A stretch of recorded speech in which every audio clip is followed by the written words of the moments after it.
السلام علیکم ورحمۃ اللہ وبرکاتہ۔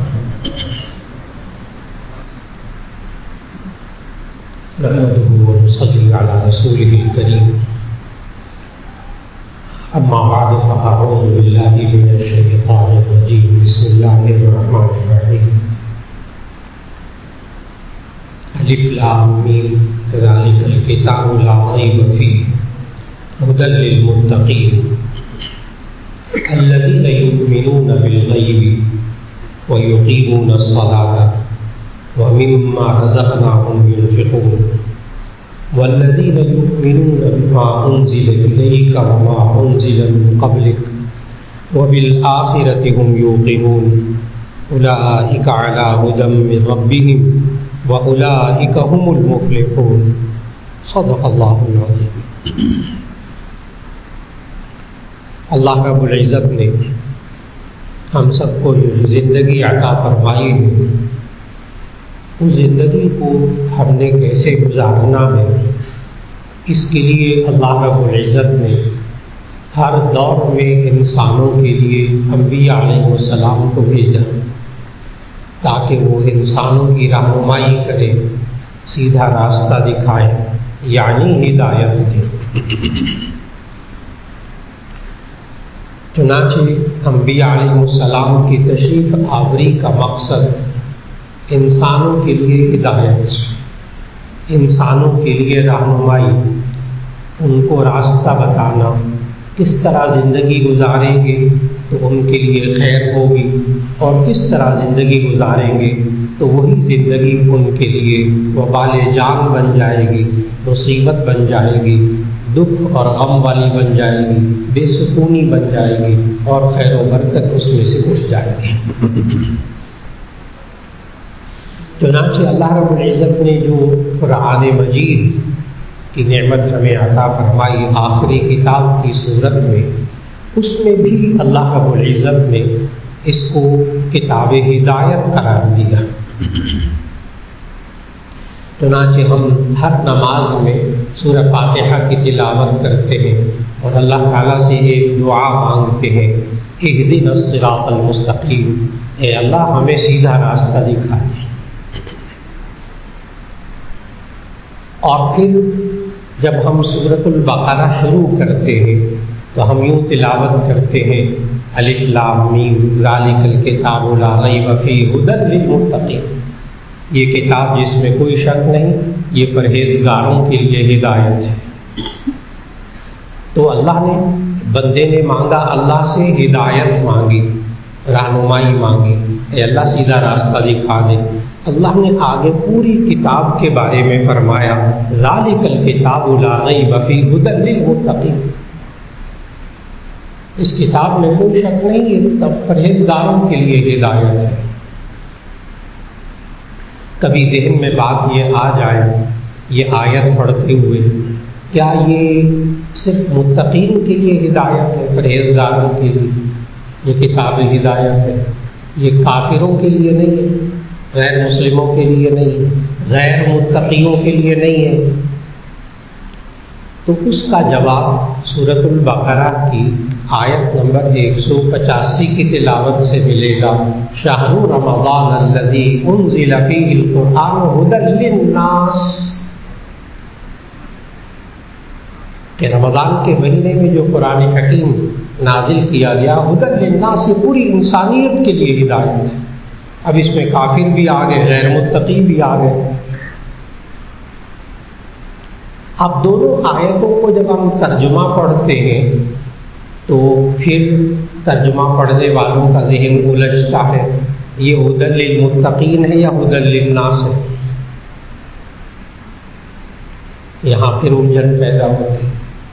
وہاں مفسرین نے پھر بتایا کہ اصل میں ہدایت کے دو معنی ہیں، ایک ہدایت کا مطلب ہے ہراءۃ الطریق، راستہ دکھانا، ایک ہدایت کا مطلب ہے ایصال الی المطلوب، منزل تک پہنچانا۔ آسان سی بات، کسی نے پوچھا وہاں راستے میں میں نے جامع شفیہ میں جا کے جمعہ پڑھنا ہے، اس طرف ہے وہ، تو آپ نے وہیں کھڑے کھڑے جہاں اس نے پوچھا آپ نے کہا وہاں سیدھے جائیں، پھر دائیں موڑیں، پھر بائیں موڑیں، پھر جامع شفیع کا گیٹ نظر آئے گا وہاں آپ چلے جائیں۔ اس نے راستہ دکھا وہیں کھڑے کھڑے۔ اور دوسری صورت یہ بھی ہدایت دی ہے، اس نے آپ کو ہدایت دی جامع شفیع کی، راستہ دکھایا۔ دوسرا طریقہ کہ اس نے پوچھا کہ جی میں نے جامع شفیع جانا ہے بیان جمعہ پڑھنے کے لیے، میں کہاں جاؤں، کدھر جانا ہے؟ تو انہوں نے کہا میں بھی وہیں جا رہا ہوں، آئے میرے ساتھ ساتھ۔ وہ جناب آئے اور آنے کے بعد چلے گئے یہ ہے جامع شفیع۔ اب اس نے منزل تک پہنچا دیا، یہ بھی ہدایت ہے۔ تو ایک ہدایت کا مطلب ہے راستہ دکھانا، ایک ہدایت کا مطلب ہے منزل تک پہنچنا۔ اب مفسرین نے لکھا کہ یہاں دونوں جگہ الگ الگ مطلب مراد ہے۔ شہر رمضان الذی انزل فیہ القرآن ھدی للناس، رمضان کے مہینے میں جو قرآن نازل کیا گیا یہ پوری انسانیت کے لیے ہدایت ہے، یعنی ہر ایک کو راستہ دکھاتا ہے۔ یہ غیر مسلم کو بھی راستہ دکھاتا ہے، غیر متقی کو بھی راستہ دکھاتا ہے۔ سیدھا راستہ کیا ہے؟ یہ قرآن ہر ایک کو راستہ دکھاتا ہے۔ لیکن ھدی للمتقین، یہاں ھدی للمتقین میں ہدایت سے مراد ایصال الی المطلوب ہے، یعنی منزل تک پہنچتا ہے متقی، منزل تک متقی پہنچتا ہے۔ راستہ قرآن ہر ایک کو دکھاتا ہے، سیدھا راستہ۔ یہ متقی کون لوگ ہوتے ہیں؟ ڈرنے والے، بچنے والے، اللہ سے ڈرنے والے، اللہ کی نافرمانی سے بچنے والے، یہ تو اس کا لفظی مطلب ہوا۔ اور یہ متقین کی صفات کیا ہوتی ہیں؟ آگے اللہ تعالیٰ نے 5 صفات بتائیں۔ بندہ سوچتا ہے کبھی کبھی میں متقی کیسے ہو سکتا ہوں؟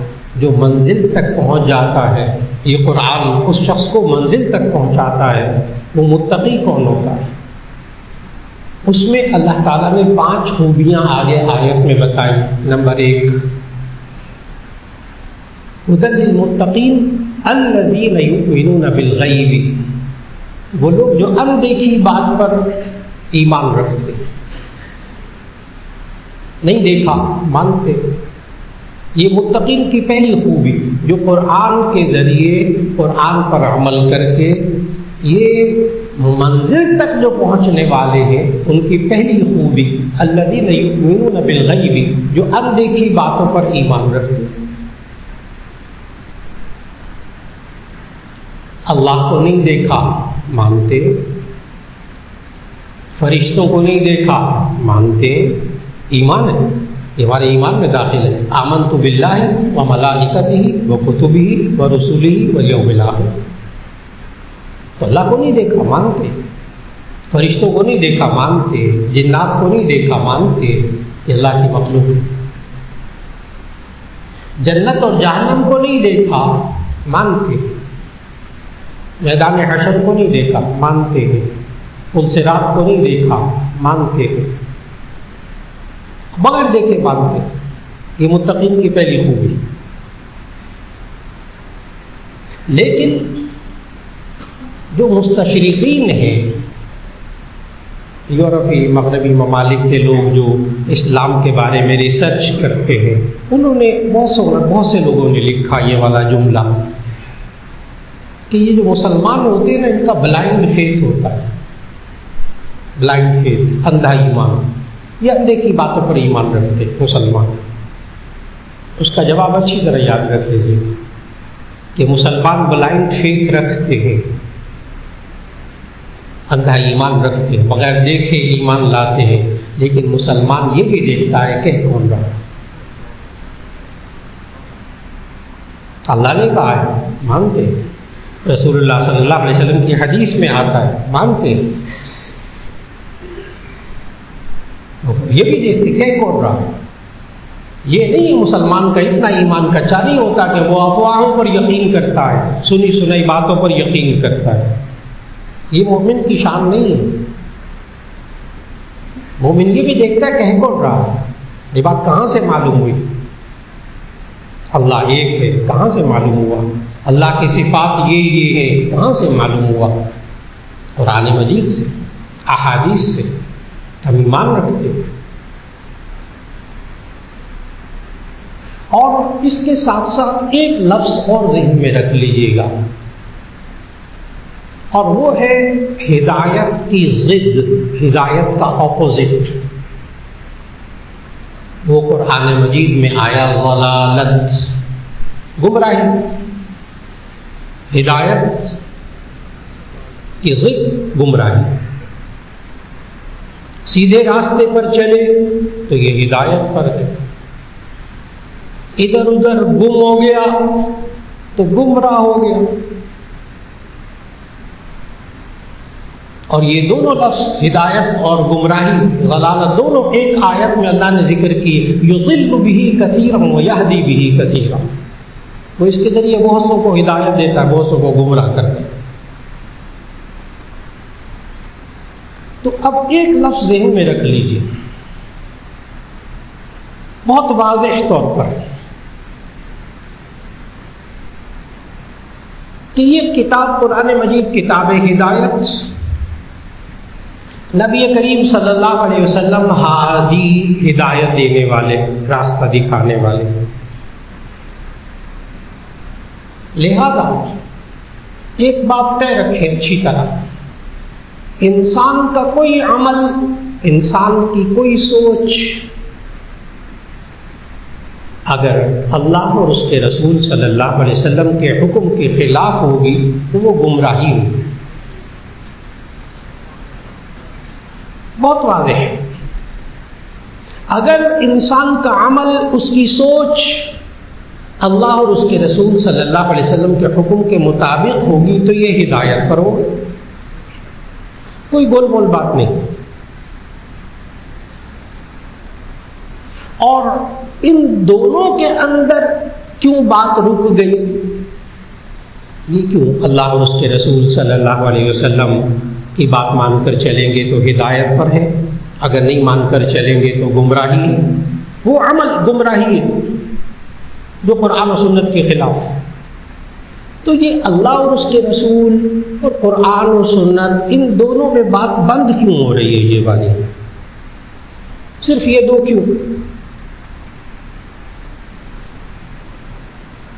اس کا جواب نبی صلی اللہ علیہ وسلم نے خود عطا فرمایا. میں نے بتایا ہدایت کی ضد گمراہی. گمراہی سے ہم کیسے بچیں؟ اپنے عقائد کو، اپنی سوچوں کو، اپنے عقائد کو، اپنے اعمال کو قرآن و سنت کے مطابق کر لیجئے، یہ بندہ ہدایت پر ہے. اور جس بندے کی سوچیں، اس کے عقائد اور اس کے اعمال قرآن و سنت کے مطابق نہیں ہے، وہ گمراہی پر ہے. یہ اس سوال کا بھی جواب دے رہا ہوں کہ بہت سے لوگ سوال کرتے ہیں کہ جی ہم اپنے بچوں کو، یا اللہ ہمارے بچوں کو ہدایت دے دے، ہمیں ہدایت دے دے. ہمیں کیسے پتہ چلے کہ ہم ہدایت پر ہیں؟ ہمیں خود کیسے پتہ چلے؟ نبی کریم صلی اللہ علیہ وسلم کا ارشاد، جس سے آپ کو دونوں باتیں سمجھ میں آئیں گی، گمراہ کون ہوتا ہے اور ہدایت پر کون ہوتا ہے، اور ہم گمراہی سے کیسے بچ سکتے ہیں. نبی کریم صلی اللہ علیہ وسلم نے فرمایا، ترکت فیکم امرین لن تضلوا بعدی ان تمسکتم بہما، کتاب اللہ و سنت رسولہ، او کما قال علیہ الصلوۃ والسلام. ترکت فیکم امرین، میں تمہارے درمیان دو چیزیں چھوڑ کر جا رہا ہوں.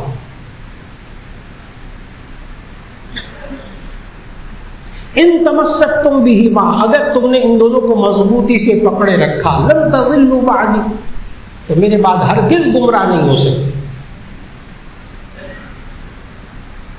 کتاب اللہ و سنت رسول، ایک اللہ کی کتاب اور ایک رسول اللہ صلی اللہ علیہ وسلم کی سنت. یہ ہے وہ بات کہ اگر انسان کا ایک عمل قرآن و سنت کے مطابق ہو تو یہ انسان ہدایت پر ہے، اور اگر قرآن و سنت کے خلاف ہو تو یہ انسان گمراہی پر ہے. اس معاملے میں گمراہی پر ہے. جیسے بہت آسان مثال، ایک شخص کا نوجوان بچہ جھوٹ بولتا ہے، آپ اس کو ہدایت پر کہیں گے گمراہی پر کہیں گے؟ اس معاملے میں سیدھی سی بات گمراہی پر ہے۔ ایک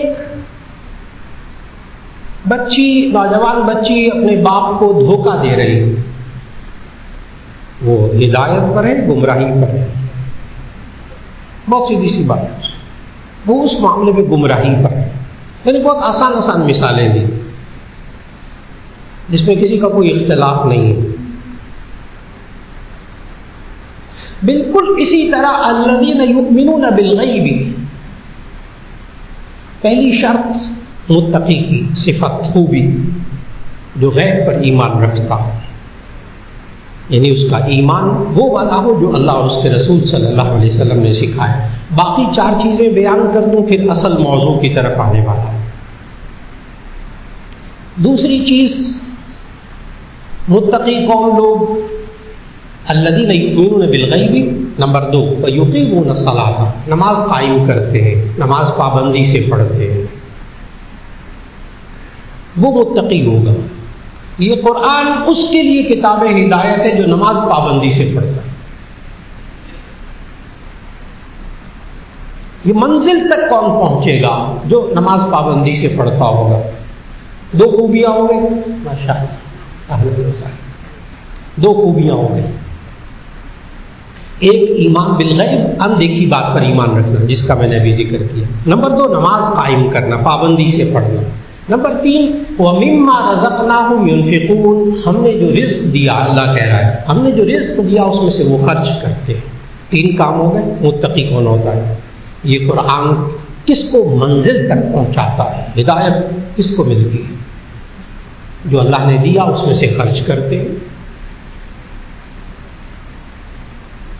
3 چیزیں ہو گئی۔ نمبر 4 وَالَّذِينَ يُؤْمِنُونَ بِمَا أُنزِلَ إِلَيْكَ وَمَا أُنزِلَ مِن قَبْلِكَ، نمبر 4 جو اللہ نے کتابیں آسمانی نازل کی ہیں ان پر ایمان رکھتا ہو، قرآن پر ایمان رکھتا ہو، ایمان رکھتا ہو۔ یہ ایمان رکھتا ہو تب کہیں جا کر یہ ہدایت پائے گا۔ انسان قرآن کو پڑھ لے، اس کا ترجمہ پڑھ لے، تفسیر پڑھ لے، خوب اچھی طرح جان لے۔ میں تفسیر جانتا ہوں، میں نے تفسیر پوری پڑھی ہے، ٹھیک ہے، بہت اچھی بات ہے، بڑے ثواب کی بات ہے، لیکن کیا اس انسان کا ایمان اور عمل اس قرآن کے مطابق ہے؟ اگر ہے تو درست۔ خالی تفسیر پڑھ لینا وہ تو معلومات ہے، اسلام جاننے کا نام نہیں ہے، ماننے کا نام ہے۔ اسلام جاننے کا نام نہیں ہے، صرف جاننے سے ہدایت نہیں ملتی، ماننے سے، عمل کرنے سے ہدایت ملتی ہے۔ نجات کے لیے 2 چیزیں، ایمان اور عمل۔ تو قرآن پر ایمان بھی، قرآن کے مطابق عمل بھی، تب کہیں جا کر یہ ہدایت پر ہوگا۔ 4 چیزیں ہو گئی۔ نمبر 5 آخری چیز ہو گئی آخرت ہم یوقنون، آخرت پر وہ یقین رکھتے ہو، آخرت پر یقین رکھتے کہ میرے اعمال کا بدلہ آخرت میں ملے گا انشاءاللہ، اس پر وہ ایمان رکھتا ہو۔ ان 5 باتوں پر جو ایمان رکھتا ہو، آگے اللہ نے کیا کہا؟ ایمان بالغیب، نماز قائم کرنا، جو اللہ نے دیا اس میں سے خرچ کرنا، آسمانی کتابوں پر ایمان رکھنا اور آخرت پر ایمان رکھنا۔ ان 5 باتوں پر ایمان اور عمل کرنے والا، اللہ نے اس کے بارے میں کہا اولئک علی ھدی من ربہم، یہی وہ لوگ ہیں جو اپنے رب کی طرف سے ہدایت پر ہیں۔ میں نے اس سوال کا جواب دیا ہے، ہم کیسے معلوم کریں کہ یہ ہدایت پر ہے؟ میرا بچہ ہدایت پر ہے، جوان بچہ، میری بیٹی ہدایت پر ہے، میری بیوی ہدایت پر ہے، میں خود ہدایت پر ہوں، کیسے معلوم کرے گا؟ بنیادی طور پر یہ 5 چیزیں۔ آگے پورا قرآن مجید، جب وہ پورے قرآن مجید پر عمل کرے گا تو وما انزل الیک پہ عمل کرے گا۔ پھر اللہ نے کہا وَأُولَئِكَ هُمُ الْمُفْلِحُونَ، یہی لوگ فلاح پانے والے ہیں۔ آخرت کی کامیابی پانے والے بھی یہی ہیں، دنیا میں کامیابی پانے والے بھی یہی ہیں جو ہدایت یافتہ۔ اب اس میں جو پہلی چیز تھی وہ تھی الذین یؤمنون بالغیب، جو اندیکھی بات پر ایمان رکھتے ہیں۔ لیکن مسلمان ہر اندیکھی بات پر ایمان نہیں رکھتا، مسلمان یہ بھی دیکھتا ہے کہہ کون رہا ہے۔ اگر اللہ اور اس کے رسول صلی اللہ علیہ وسلم کی طرف سے بات آ جائے تو یہ نہیں بھی سمجھ میں آتی تب بھی مانتا ہے، عقل نہیں مانتی تب بھی مانتا ہے۔ لیکن اگر کوئی اجنبی خبر دے دے، کہیں اور سے معلوم ہو، سنی سنائی بات پہنچے، پھر سورہ حجرات کی ایک اور آیت ہے جس میں اللہ نے رہنمائی دی۔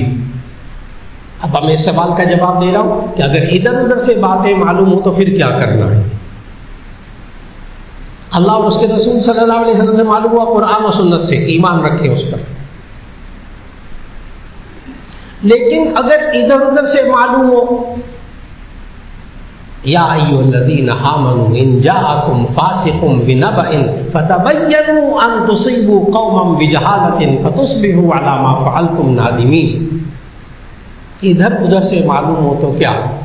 یا ایھا الذین آمنوا ان جاءکم فاسق، اگر تمہارے پاس کوئی فاسق آئے یعنی گناہگار آئے، اللہ اور اس کے رسول کوئی بات بتائیں وہ تو آنکھیں بند کر ایمان لائے۔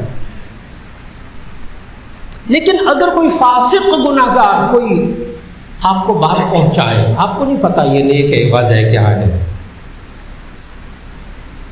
فتبینوا، اس کی چھان بین کر لیا کرو۔ چھان بین بھی کس سے کرنی ہے؟ دوست احباب سے نہیں۔ فاسألوا اہل الذکر ان کنتم لا تعلمون، فاسألوا اہل الذکر ان کنتم لا تعلمون۔ آپ کو کوئی بات معلوم نہیں نا، آپ اہل ذکر سے پوچھ لو، اللہ والوں سے پوچھ لو۔ اور ذکر سے مراد بعض مفسرین نے قرآن لیا کہ فاسألوا اہل الذکر، تم قرآن و حدیث جاننے والے بندوں سے جا کر پوچھ لو کہ یہ کیا کہہ رہے ہیں، میں بات معلوم نہیں، یہ درست کہہ رہے ہیں یا نہیں کہہ رہے۔ اور آج کل کیا ہوتا ہے؟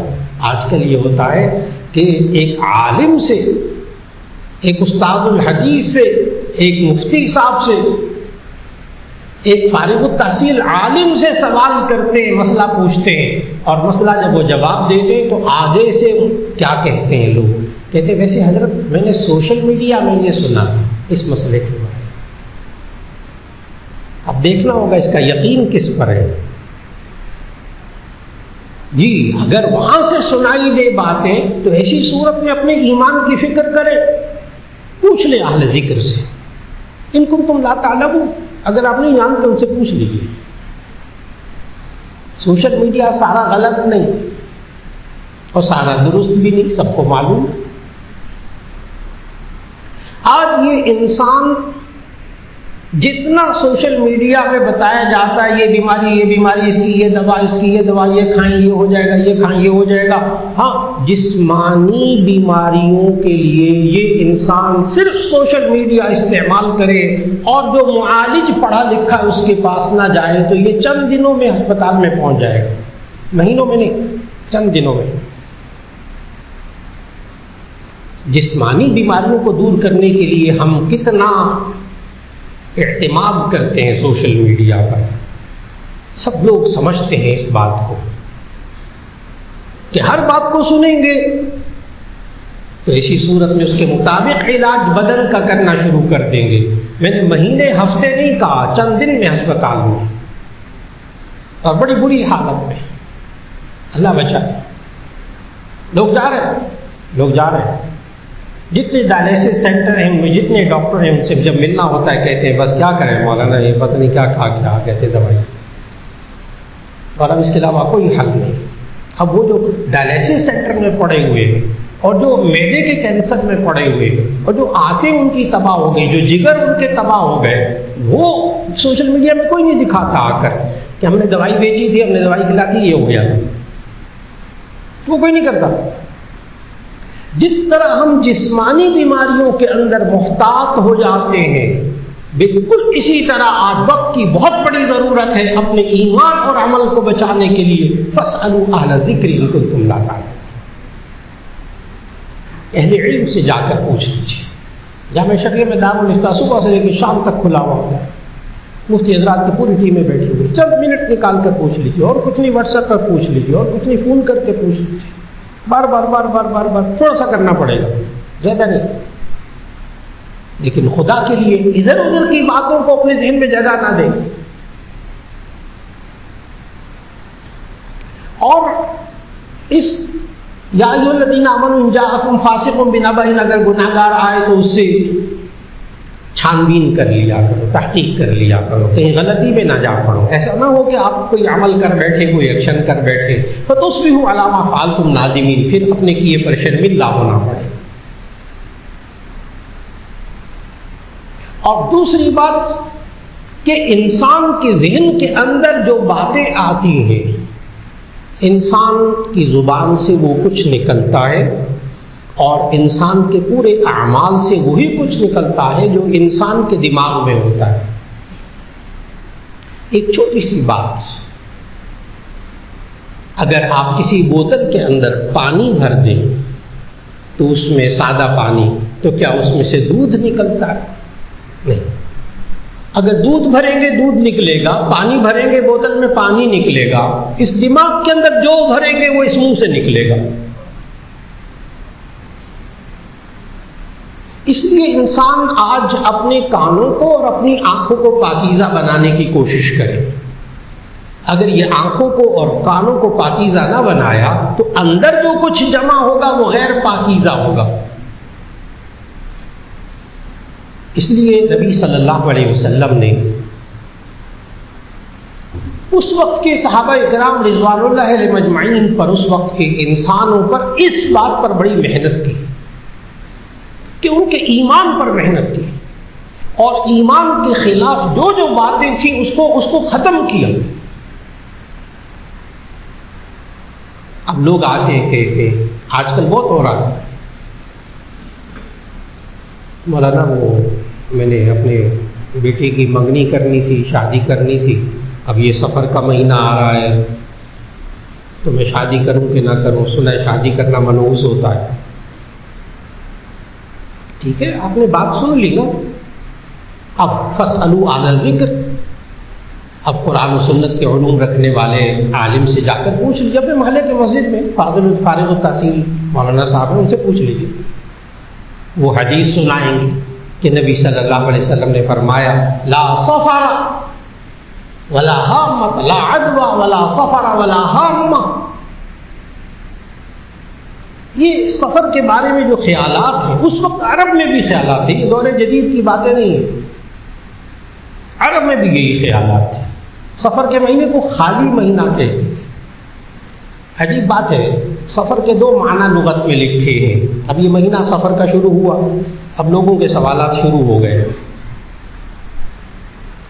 لا سفر، نبی صلی اللہ علیہ وسلم نے فرمایا سفر کوئی چیز نہیں۔ سفر کے دو معنی، ایک معنی ہے خالی ہونا، اور ایک معنی ہے پیلا ہونا، زرد ہونا، اصفر زرد رنگ کو کہتے۔ تو علماء نے لکھا کہ اس وقت چونکہ اس مہینے میں لوگ تجارت کے لیے باہر نکلتے تھے، جنگی ساز و سامان لینے کے لیے نکلتے تھے، کیونکہ اشہر حرم، محرم آخری اشہر حرم میں سے ہے، حرمت والے مہینوں میں سے، اس کے بعد وہ اپنی تجارت کے نکلتے تھے فلاں، تو پیچھے گھر خالی ہو جاتے تھے، اس لیے اس مہینے کو سفر کہا جانے لگا۔ بعض علماء نے لکھا کہ چونکہ یہ اس موسم خزاں میں عام طور پر سفر آتا تھا، اس کا معنی پیلا ہوتا تھا، وہ خزاں میں پیلے پتے ہو جاتے تھے، اس لیے اس کو سفر کہتے ہیں۔ میں سفر کے نام کی طرف جا رہا ہوں، تو لوگ سفر کو منحوس سمجھتے، خالی مہینہ۔ نبی کریم صلی اللہ علیہ وسلم کے زمانے میں بھی سفر کو منحوس سمجھا جاتا تھا، سفر میں خیر کا کام نہیں کرتے تھے۔ آج بھی وہی بات لوگوں میں چلی آ رہی۔ نبی کریم صلی اللہ علیہ وسلم نے ایک تو یہ سمجھایا لا سفر، دیکھو توہمات کو جگہ مت دو، وہم پرستی، ادھر سے سنا ادھر سے سنا، خود ذہن میں آ گیا بس۔ اور یقین جانیں کہ آج معاشرہ ایسا ہو چکا کہ جو معاشرے میں بات عام ہے پھیلی ہوئی ہے، معاشرہ ایسا ہو چکا کہ جو معاشرے میں بات عام ہے پھیلی ہوئی ہے اور قرآن و سنت کے مطابق نہیں ہے. اب میں پھر دوبارہ اپنی بات کو دہرانے لگا ہوں. جو بات قرآن و سنت کے خلاف ہوگی وہ ہدایت نہیں ہوگی، وہ گمراہی ہوگی. کھلی بات، ہدایت وہ جو قرآن و سنت کے مطابق ہے. ابھی آیات پڑھ کر عرض کیا. لہذا اگر یوں کہا جائے کہ سفر میں شادی نہیں کرنی، نحوست ہوتی ہے، ہم پوچھیں قرآن و سنت سے تو سنت سے حدیث سے معلوم ہوا. یہ بخاری شریف کی حدیث سنائی آپ کو کہ لا سفر لا عدوى ولا سفر ولا حامہ، یہ سفر کوئی چیز نہیں ہوتی. اب بندہ پھر مؤمن بندہ اس کے بعد اپنے دل میں رکھے کہ سفر کا مہینہ منحوس ہوتا ہے تو یہ شخص گمراہی پر ہے، اس کے خیالات گمراہ کن ہیں. توہمات کو جگہ، توہمات وہم پرستی، یعنی جس کی کوئی بنیاد ہی نہ ہو، اس بات کی کوئی دلیل ہی نہ ہو، کوئی وجہ بھی نہ ہو، بس مشہور ہو گئی. ان توہمات کو ذہن میں جگہ نہیں دینی چاہیے. جوتی پر جوتی چڑھ گئی، کہتے کوئی سفر پیش آنے والا. وہ گھر کی دیوار میں کوا بیٹھ کے بولنے لگا کہ مہمان آنے والا ہے. بہت سمجھدار قابل لوگوں کو، پڑھے لکھے لوگوں کو دیکھا، گھر سے نکلے سامنے سے وہ کالی بلی گزری، کہنے کہ نہیں اس راستے پہ نہیں جانا. کالی بلی گزر جائے تو منحوس. ہم پڑھے لکھے لوگوں کو، یہ جاہلوں کو نہیں، پڑھے لکھے لوگوں کو دیکھا، وہ کہتے مولا میں گاڑی لے کے جا رہا تھا، موٹر سائیکل پہ جا رہا، سامنے کالی بلی ہے، میں نے راستہ بدل لیا. کیوں بدلا؟ کیا یہ قرآن و سنت کے مطابق ہے؟ نہیں ہے تو یہ گمراہ کن خیالات. توہم پرستی ساری گمراہی. ہاں اگر اس کی کوئی دلیل ہو، کوئی وجہ ہو، کوئی سبب ہو، پھر اس کے لیے نبی صلی اللہ علیہ وسلم الگ باتیں سمجھائیں. ایک تو نبی صلی اللہ علیہ وسلم اس حدیث میں سمجھایا لا سفر، سفر نہیں. اس سے پہلے فرمایا لا عدوى، بیماری ایک دوسرے سے نہیں لگتی. لا عدوى، بیماری ایک دوسرے سے نہیں لگتی. لیکن اب سوال یہ ہے کہ ڈاکٹر حضرات تو احتیاطی تدابیر بتاتے اور وہ کہتے ہیں مریض سے فلاں مریض سے اس طرح بچ کے رہے. تو ڈاکٹر تو کہتے ہیں بیماری ایک دوسرے سے لگتی. حدیث میں آتا ہے لا عدوى، بیماری ایک دوسرے سے نہیں لگتی. اب یہ بھی توہم پرستی. فلاں کے گھر نہیں جانا، میرے بچے بیمار ہو جائیں، ہو جاتے نہیں. یہ توہم پرستی، چھوٹ چھات کا نظریہ، ہندوانہ نظریہ ہے. لیکن ڈاکٹر جو کہتے ہیں وہ کچھ اور ہے، وہ کچھ اور ہے. وہ جراثیم کے نقطہ نظر کی بنا پر، اپنے تجربے مشاہدے کی بنا پر کہتے ہیں، وہ توہم پرستی نہیں ہے. نبی کریم صلی اللہ علیہ وسلم نے صحابہ کا ایمان بنانے کے لیے اور چھوٹ چھات کا نظریہ توہم پرستی کو توڑنے کے لیے بخاری شریف کی حدیث ہے.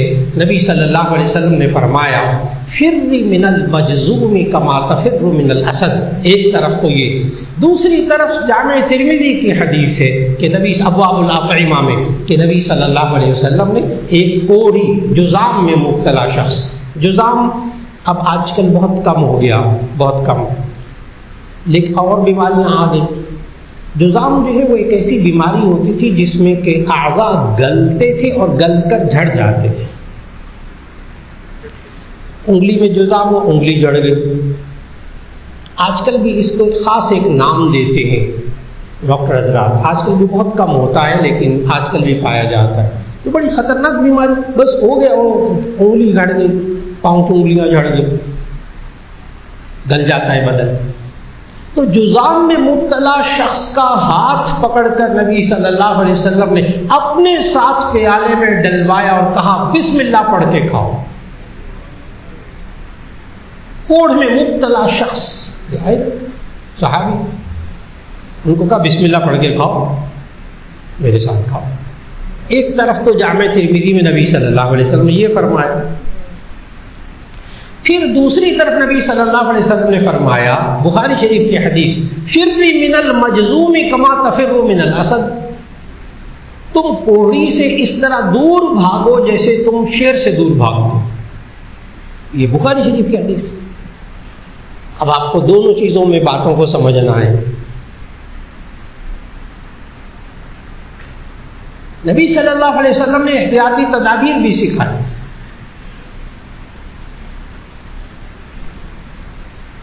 نقصان سے، جسمانی مالی نقصان سے آئندہ بچنے کے لیے نبی صلی اللہ علیہ وسلم نے احتیاطی تدابیر سکھائی. کرنے والا اللہ، بیماری دینے والا اللہ، شفا دینے والا اللہ. یہ لیکن جراثیم کا جو نقطہ نظر ہے، جو ڈاکٹر تجربے اور مشاہدے سے بتاتے ہیں، اس کو سمجھنا بڑا ضروری ہے. ڈاکٹر حضرات توہم کی بنیاد پر، رحم پرستی کی بنا پر، صرف خیالات کی بنا پر نہیں کرتے، وہ ریسرچ کی بنا پر کرتے. لہذا ڈاکٹر جس حد تک بتائے پرہیز، احتیاط، اس پر کیجیے، اس پر احتیاط کیجیے. نبی صلی اللہ علیہ وسلم نے ایک دفعہ جب فرمایا، یہ بھی بخاری شریف کی حدیث، ایک دفعہ فرمایا لا عدوہ، بیماری ایک دوسرے سے نہیں لگتی. تو ایک بدو، ایک اعرابی، وہ مجلس میں کھڑے ہو گئے اور ادب سے عرض کیا، مفہوم عرض کر رہا ہوں اس حدیث کا بخاری شریف کا، یا رسول اللہ صلی اللہ علیہ وسلم، آپ فرما رہے بیماری ایک دوسرے سے نہیں لگتی، تو میرے جو اونٹ ہوتے ہیں وہ ہرنوں کی طرح چاق و چوبند، تر و تازہ، صحت مند ہوتے ہیں، لیکن ان میں ایک خارش زدہ اونٹ آ جاتا ہے، وہ سارے اونٹوں کو خارش شروع ہو جاتی ہے. آپ کہتے ہیں بیماری ایک دوسرے سے نہیں لگتی. دراصل وہ دیہاتی بھی، اعرابی بدو، صحابہ ذرا سوال کرتے ہوئے نا محتاط ہوتے تھے.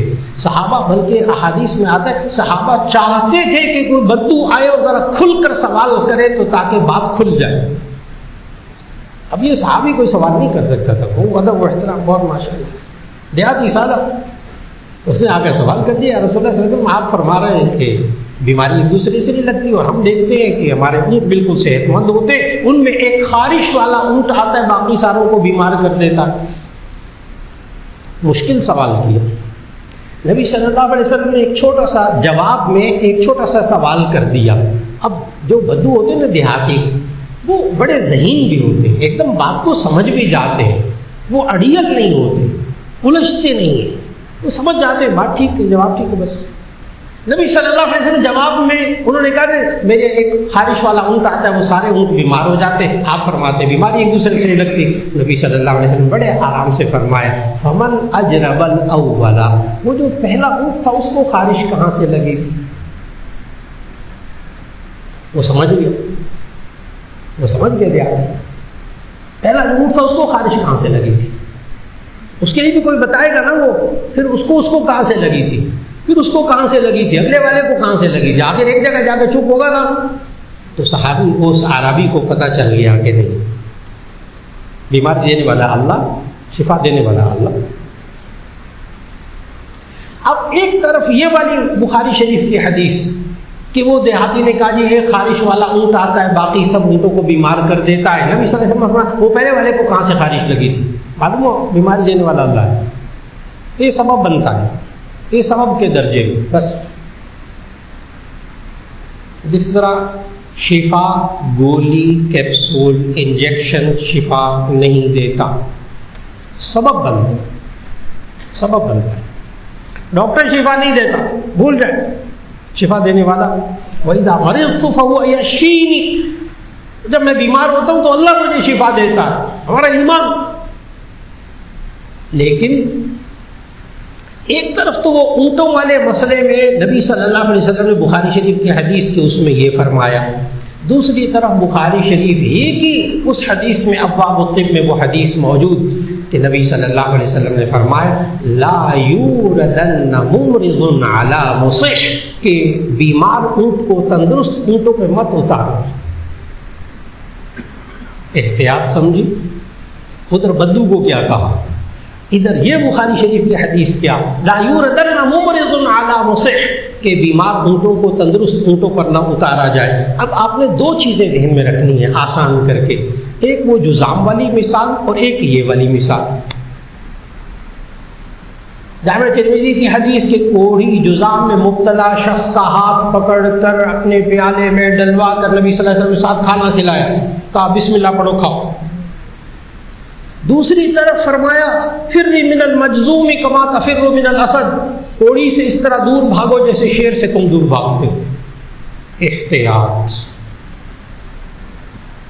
ایک طرف فرمایا یہ اونٹ بیمار نہیں کیا اس نے، اونٹوں کو ایک اونٹ نے آ کے خارش میں مبتلا نہیں کیا، اللہ کرنے والا، لیکن دیکھو احتیاط کرو، لا یوردن ممرض علی مصح، کسی بیمار اونٹ کو تندرست اونٹ پر مت اتارو، احتیاطی تدابیر۔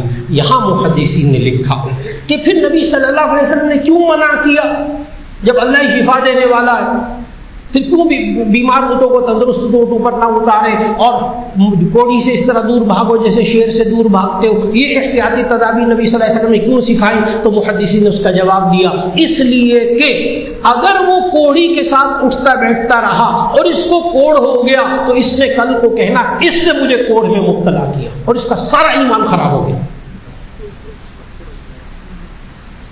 مت اتارو بیمار اونٹوں کو تندرست اونٹوں پر، کیوں؟ احتیاط کرو، کیوں؟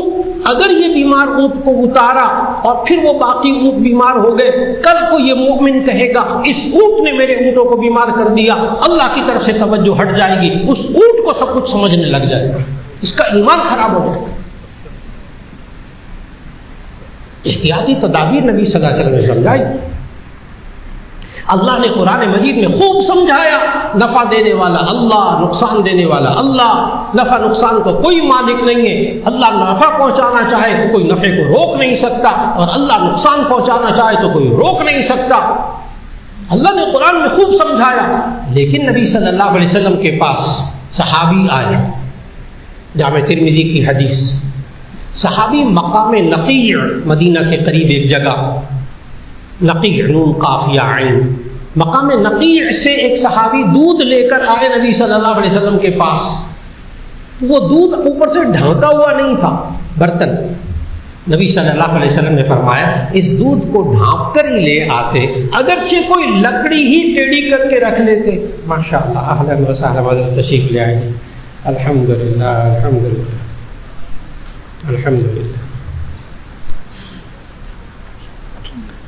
حیاک اللہ بالصحة والعافیہ، بالصحة والعافیہ، اللہم انا نسألک الصحة والعافیہ انشاءاللہ۔ تو آخر میں عرض کر رہا تھا کہ نبی صلی اللہ علیہ وسلم نے احتیاطی تدابیر بھی سکھائی اور ایمان پر بھی محنت فرمائی۔ بیماری دینے والا اللہ، شفا دینے والا اللہ، اور دیکھو احتیاط کرنا، بیمار اونٹ کو تندرست اونٹوں میں مت اتارنا، کل کو کہیں یہ نہ کہنا شروع کر دے اس اونٹ نے بیمار کیا اور اللہ کی طرف، حالانکہ بیماری دینے والا اللہ، نفع نقصان دینے والا اللہ۔ آج یہی کیفیت کہ احتیاطی تدابیر پر عمل نہ کرنا اور پھر اس کو منسوب کر دینا اس چیز کی طرف، مخلوق کی طرف، اس مخلوق نے نقصان پہنچایا، یہاں تک کہ آج انسان اسباب پر اپنی ایمانی کیفیت کو اتنا لے کر چلا گیا کہ آج انسان، اللہ نہ کرے اللہ سب کو شفا عطا فرمائے، کسی کو ہارٹ اٹیک ہو جائے نا، دل کی تکلیف ہو گئی اور اس کو آپریشن ہوا، بائی پاس ہوا، اس کے بعد ٹھیک ہو کے اللہ نے شفا دے دی، گھر آ گیا، اب اسے پوچھے آپ سنا آپ کا بائی پاس ہوا تھا؟ تو ہمارے معاشرے میں سے جملے کیا ہوتے ہیں؟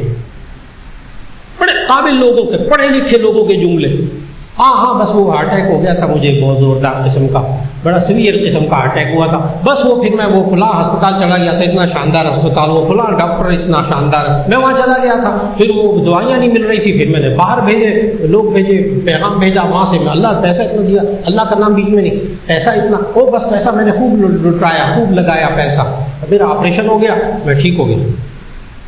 درمیان میں اللہ کا نام نہیں، پوری اسٹیٹمنٹ میں اللہ کا نام نہیں، پورے بیانیہ میں اللہ کا نام نہیں. کاش وہ یوں کہتا، سنا آپ کی طبیعت خراب ہو گئی تھی، آپ کا بائی پاس آپریشن، ہاں بس اللہ کی طرف سے آزمائش آئی تھی، اللہ نے بچا لیا، اور بڑا اللہ نے ہسپتال بھی اچھا دے دیا، اور ڈاکٹر کے ہاتھ میں شفا بھی اللہ نے بڑی رکھی تھی، تو دوائیاں نہیں مل رہی تھی، پھر اللہ نے سب وسائل دیے تھے، میں نے باہر پیسہ لگایا خوب، اللہ نے جتنا دیا تھا اللہ نے اسی لیے دیا تھا، بس وہ میں اللہ نے شفا عطا فرما. کتنی دفعہ اللہ کا نام لیا اس نے. ورنہ انسان ڈاکٹر کو شفا دینے والا سمجھ بیٹھا، اس دوا کو شفا دینے والا سمجھ بیٹھا، سبب پر نظر ہو گئی، مسبب الاسباب پر نظر نہیں رکھی اس کی. آج وقت کی بہت بڑی ضرورت کہ جو بلا وجہ کے توہمات ہوتے ہیں ان کو ذہن میں جگہ نہ دیں، یہ ایمان کے لیے خرابی پیدا کرتے ہیں، یہ ایمان میں خرابی پیدا کرتے ہیں. بہت سے لوگوں کو دیکھا وہ کبھی گلے میں منکے وغیرہ پہنتے ہیں، کبھی کچھ پہنتے ہیں، ہاتھوں میں کڑے پہن لیتے ہیں، پتہ نہیں کیا کچھ ہوتا ہے. میرا بلڈ پریشر ٹھیک ہو گیا، یہ میں نے مقناطیس، پڑھے لکھے لوگوں کی بات کر رہا ہوں، وہ مقناطیس میں نے یہاں پہنا تھا، وہ لاکٹ پہنا تھا، میرا بلڈ پریشر ٹھیک ہو گیا، مقناطیس نے ٹھیک کر دیا. یہ جو میں گلے میں منکے پہنے ہوئے نا، بس میں نے جب سے پہنے ہیں تو بس یوں ہو گیا. اور بڑے قابل لوگ، میں نے جب سے یہ انگوٹھی میں فیروزہ پہنا ہے نا، جو میں نے فلاں سے پوچھا تھا حساب لگوا کر، بس یہ فیروزہ پہن لو تمہاری ساری فیکٹریاں چلیں گی، اور یہ عقیق پہن لو تو یہ ہوگا، زمرد پہن لو تو یہ ہوگا، اور دیکھو ڈائمنڈ تمہارے موافق نہیں ہے، اور فلاں پتھر ہے وہ پہن لو، یہ پتھر سب کچھ کرے گا. اس بندے کا ایمان کہاں گیا؟ اس بندے کا ایمان کہاں گیا؟ یہ پتھر سب کچھ کر رہا ہے. آج وقت کی بہت بڑی ضرورت، احتیاطی تدابیر اپنائیے، لیکن اس یقین کے ساتھ کہ بیماری دینے والا اللہ، شفا دینے والا اللہ. یہاں تک میں عرض کروں، اللہ تعالیٰ معاف رکھے آئندہ بھی تمام بیماریوں سے. جب یہ کرونا ہوا تو لاک ڈاؤن لگا، سمارٹ لاک ڈاؤن اور بڑا لاک ڈاؤن، سب آپ نے اللہ تعالیٰ حفاظت رکھے آئندہ بھی. لاک ڈاؤن کیا ہوتا تھا کہ جناب اس علاقے میں جو لوگ بیمار ہیں وہ اس علاقے سے باہر نہ جائیں، اور جو باہر والے لوگ ہیں وہ اس آفت زدہ علاقے میں نہ آئیں. یہ لاک ڈاؤن. عجیب بات بتاؤں، یہ پورا لاک ڈاؤن کا نظام خود نبی صلی اللہ علیہ وسلم نے مدینہ کی اسلامی ریاست میں قائم کیا. بخاری شریف کی حدیث، نبی صلی اللہ علیہ وسلم نے فرمایا جب ایک بیماری پھیل گئی تو نبی صلی اللہ علیہ وسلم نے فرمایا جو اس علاقے کے لوگ ہیں وہ باہر نہ جائیں، اور جو باہر والے لوگ ہیں وہ اندر نہ آئیں. وہاں پھر مفسرین نے اور محدثین نے اس کی وجہ لکھی. یہ کیا بات ہوئی؟ شفا دینے والا تو اللہ ہے، بیماری دینے والا تو اللہ ہے، یہ منع کیوں کیا کہ باہر کے لوگ اندر نہ آئیں، اندر کے لوگ باہر نہ جائیں؟ محدثین نے لکھا اگر یہ لوگ اندر والے جو بیمار ہیں جہاں وبا پھیلی ہوئی ہے، جب یہ باہر گئے اور دوسرے لوگ بیمار ہوئے تو کہیں گے انہوں نے بیمار کر دیا، اللہ کی طرف سے نظر ہٹ جائے گی، ان کے ایمان میں خرابی آ جائے گی. اور اگر باہر والے تندرست لوگ اس آفت زدہ علاقے میں آئے جہاں وبا پھیلی ہوئی ہے اور یہ بیمار ہوئے تو کہتے ہیں میں اچھا بھلا تھا اپنے علاقے میں، یہاں آ کے بیماری میں ان لوگوں نے بیمار کر دیا. اللہ کی طرف سے توجہ ہٹ جائے گی. احتیاطی تدابیر نبی صلی اللہ علیہ وسلم نے سکھائے. کرنے والا اللہ، بیماری دینے والا اللہ، شفا دینے والا اللہ، نفع نقصان دینے والا اللہ. لیکن نبی صلی اللہ علیہ وسلم رات کو سونے سے پہلے، تمام صحاح ستہ میں یہ حدیث ہے، نبی صلی اللہ علیہ وسلم نے رات کو سونے سے پہلے آگ بجھانے کا حکم دیا. دیکھو آگ بجھا کر سو جاؤ، کرنے والا اللہ. لیکن کتنے لوگ ہیں سردیوں کے موسم میں جو آگ جلا کر انگیٹھی اور گیس کے ہیٹر جلا کر سو جاتے ہیں، اور صبح بیوی بچوں سے سب کی لاشیں نظر آتی ہیں. کتنے واقعات. کیوں؟ صرف ایک نبی صلی اللہ علیہ وسلم کی احتیاطی تدبیر پر نہیں عمل کیا، رات کو آگ بند کر کے سو. صحیح کی حدیث، احتیاطی تدابیر نبی صلی اللہ علیہ وسلم نے سکھائے. اور ترمذی کی تو ایک حدیث بہت غور سے سننے والی ہے، بہت سے لوگوں کی عقل کی گرہیں کھل جائیں گی وہ حدیث سن کر. نبی صلی اللہ علیہ وسلم نے فرمایا، جامع ترمذی کی حدیث ابواب الاطعمہ کی، کہ اگر کوئی شخص رات کو کھانا کھا کر سو جائے، گوشت کھائے سو جائے اور ہاتھ نہ دھوئے، اس کے بعد ہاتھ نہ دھونے کی وجہ سے وہ گوشت کی چکنائی بو وغیرہ لگی رہ گئی، اس کو رات کو کسی موذی کیڑے نے کاٹا۔ آگے پتہ نبی صلی اللہ علیہ وسلم نے کیا فرمایا؟ فرمایا فلا یلومن الا نفسہ، وہ مت ملامت کرے مگر اپنے آپ کو۔ اس نے احتیاط نہیں، ہاتھ دھو کے کیوں نہیں سویا؟ تو معلوم ہوا نفع دینے والا اللہ، نقصان دینے والا اللہ۔ یہ چیزیں نہ نفع دیتی نہ نقصان دیتی ہیں۔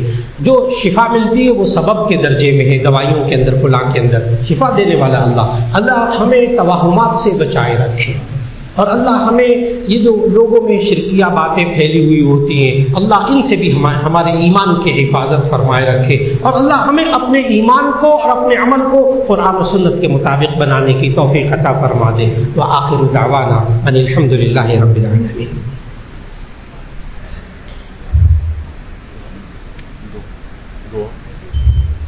دعا فرما لیجیے گا، مختصر سی دعا۔ الحمدللہ رب العالمین، اللہم صلی علی سیدنا و مولانا محمد وعلی آل سیدنا و مولانا محمد وبارک وسلم۔ یا اللہ ہم سب کے ایمان اور ہمارے عمل کو قرآن و سنت کے مطابق بنانے کی توفیق عطا فرما دے۔ ہر قسم کی توہم پرستی، ہر قسم کے مشرکانہ خیالات سے جو ایمان کے خلاف ہیں، یا اللہ ان سے بچنے کی توفیق عطا فرما۔ یا اللہ بیماری دینے والا تو ہے، شفا دینے والا بھی تو ہی ہے۔ اے اللہ ہم سب کو شفا عطا فرما، خصوصاً حضرت مولانا فضل الرحیم صاحب دعوت برکاتہم، مولانا ارشد الرحیم صاحب، اللہ تعالیٰ ان حضرات کو صحت و عافیت سے سلامتی کے ساتھ رکھے۔ یا اللہ جتنے بیمار ہیں سب کچھ شفا عطا فرما، جتنے پریشان حال ہیں ان کی پریشانی کو دور فرما، اور ہم سب کی دعاؤں کو قبول فرما۔ وصلی اللہ تعالی علی خیر خلقہ محمد وآلہ واصحابہ اجمعین برحمتک یا ارحم الراحمین۔